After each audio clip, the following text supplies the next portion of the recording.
Well, we're going to try a couple of... Oh, the sunset's nice. Hope the camera picks some of that up. Anyway, time to head on down from Black Mountain.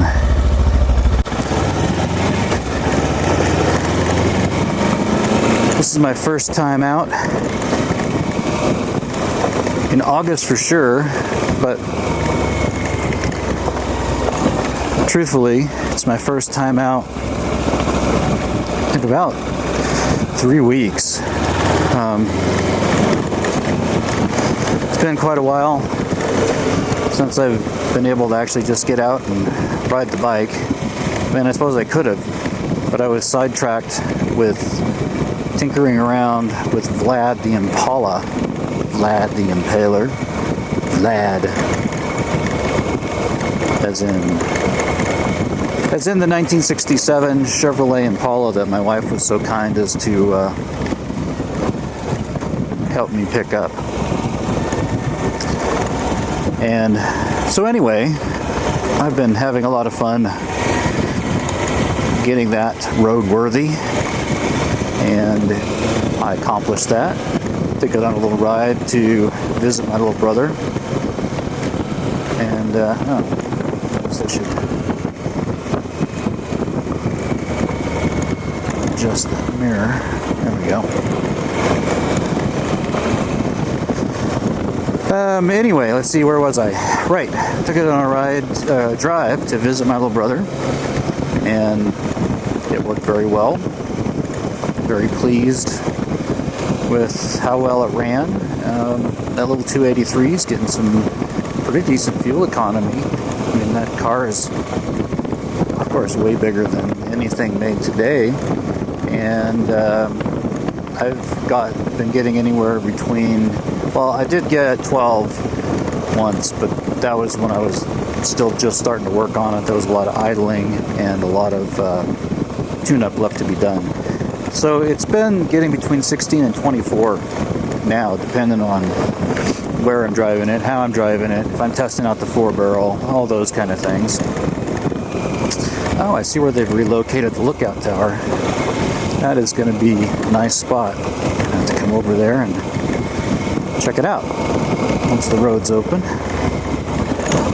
Anyway, as I was saying, that project has kept me distracted for a while. But after watching some of my favorite video channels, shout out to Mr. Scratch Babble there for his latest video, kind of reminded me, hey, I need to get out and ride. So here I am this afternoon on the bike, cameraed up, and just took a ride up to one of my favorite places to ride, which is the old Black Mountain Lookout site. They moved the lookout tower last year, and it's off this road that we're just coming up to, which is closed at the moment. I don't think it's ready yet. At any rate, there's also a communication site up there, and I just wanted to go up and have a look and see how some of the projects that are in the works are going up there.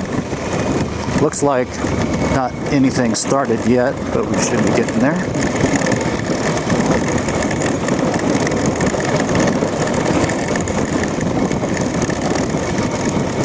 It's kind of a bumpy road, especially as you get later and later in the year and it's had more traffic and had a chance to wash out. And they don't grade this very often. I don't know how well it shows up on the camera, but there's a lot of rock on this road, so it can get pretty bumpy.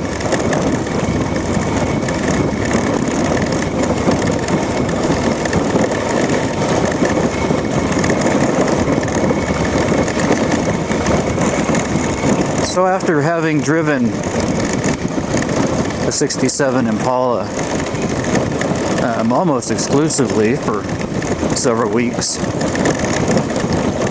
just to kind of get it used to running again, you know, hopefully get the rings to kind of reseat. It had been sitting for about 6 years without any significant mileage on it. Last time it was licensed was 6 years ago, so I'm assuming it hadn't really went very far. At any rate, it was puffing out some blue smoke when I first started it up. That has mostly gone away, and it's starting to do pretty well. We're still using a little bit of oil, and we'll just see how that goes. I can't tell yet whether that engine has ever been rebuilt. It's 124,000 miles on the odometer.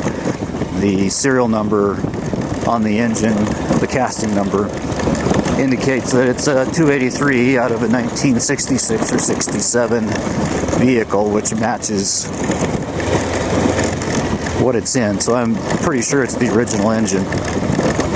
But it's also been repainted at some point, so I don't know if that means that somebody did the ring job on it at some point, or what happened there. Had to replace the fuel gauge, sending unit, and thankfully now I can tell how much fuel is in the tank. That's a very helpful thing. Although for those of you that are KLR riders, I guess maybe you don't need to worry about that, because y'all know how to ride without one, right?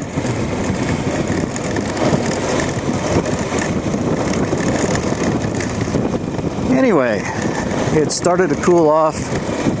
Temperature has dropped a good 20 degrees since I left town, and I'm sure some of that is from just the altitude. Black Mountain is about just a little over 6,000 feet, and where I live is about 2,300 feet. So I imagine we'll gain some of that temperature back as I head down the hill. But it's also likely to cool off pretty well in the evening here. So that will be good.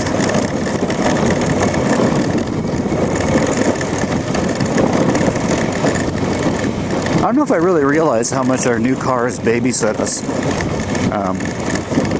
until after climbing into my daily driver, which is a 2012 Chevy Cruze, and the thing just starts dinging at you, saying ding, ding, ding, ding, ding, ding, buckle your seatbelt, fool.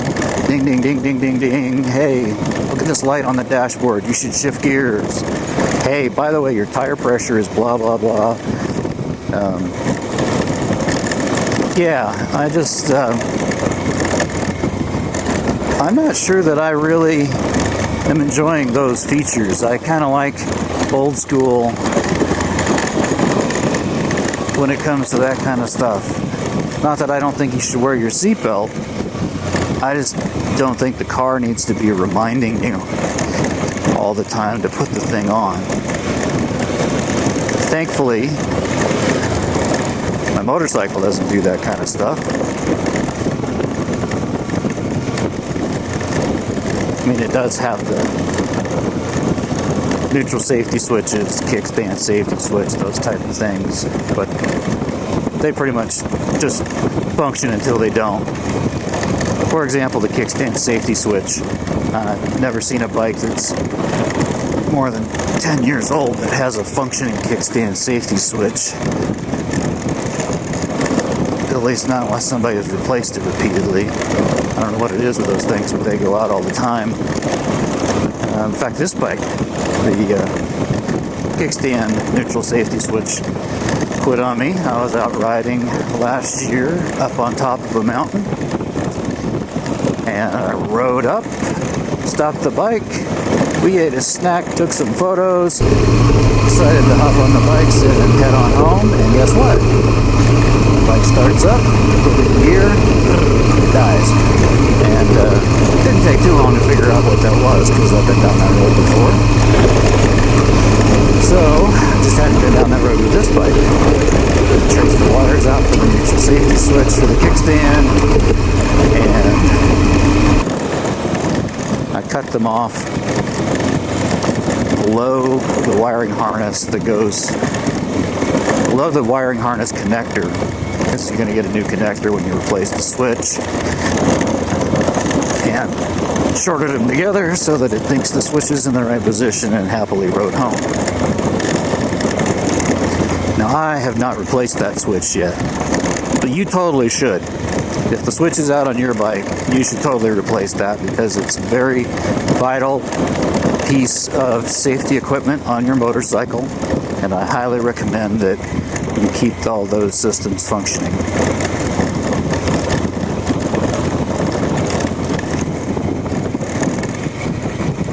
Whew, this is fun.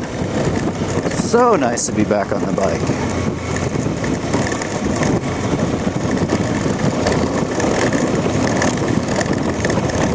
I'm gonna have to ride again tomorrow.